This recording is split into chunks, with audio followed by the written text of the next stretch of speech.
বিধায়ক স্বপন মজুমদারের হাত ধরে তৃণমূল ছেড়ে বিজেপিতে যোগদান নিউ টাউনের দুই বাসিন্দার।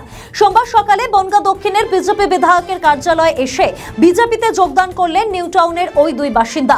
বিধায়ক স্বপন মজুমদার জানান, 50 জনেরও বেশি তৃণমূল ছেড়ে আসা কর্মীদের যোগদান করার কথা ছিল, তারা কিছু কারণের জন্য আসতে পারেননি। নিউ টাউনের দুজন তৃণমূল কর্মী সমর্থক বিজেপির পতাকা হাতে তুলে নিয়ে বিজেপিতে যোগদান করলেন। আগামীতে বাকিরাও যোগদান করবেন। সদ্য যোগদান করা সোনু সিং বলেন, দীর্ঘদিন ধরে তৃণমূল করতাম, দল থেকে কিছু পাইনি, আমরা হিন্দু, সে কারণে বিজেপিতে আসা। ভারতীয় জনতা পার্টির পক্ষ থেকে আজকে যারা অ্যাকচুয়ালি 50 জন জয়েন করার কথা, সেখানে যেহেতু একটু দূরত্ব থেকে আসা আর লোক এখনো পৌঁছে পারেনি, তো দুজন আপাতত জয়েন করলেন। এই দুইজনের হাত ধরে আরো 50 জন যোগদান করবেন। এরা সবাই তৃণমূল কংগ্রেসে ছিল, কঠোর সমর্থক ছিল, বিভিন্নভাবে তারা কাজকর্ম করেছে, পোর্টফোলিও ছিল না যদিও। তো তারা সেখানে থেকে দীর্ঘদিন এই রাজ্যের তৃণমূল কংগ্রেসকে দেখেছে, তাদের শাসনকাল দেখেছে। বাংলায় যেভাবে হিন্দু এবং সনাতনীদের উপর নির্যাতন ঘনিয়ে আসছে এবং সরকারের যে দুমুখ মনোভাব সেটা, এবং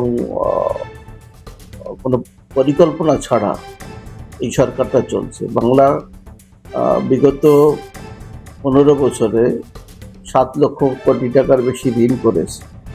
এই বাংলার যে ভবিষ্যৎ অন্ধকারে, সেটা একদম সবাই বুঝতে পারছে। তাই তারাও বুঝতে পেরে বাংলায় সুশাসন ফিরে পেতে, বাংলার সমগ্র মানুষকে একসঙ্গে উন্নয়নের ছাতায় যাত্রা করতে ভারতীয় জনতা পার্টির প্রয়োজন, এটা তারা মনে করছে। তাই ভারতীয় জনতা পার্টিতে যোগদান করলেন আজকে, এবং আগামী দিনে আরো হাজার হাজার মানুষ যোগদান করবে।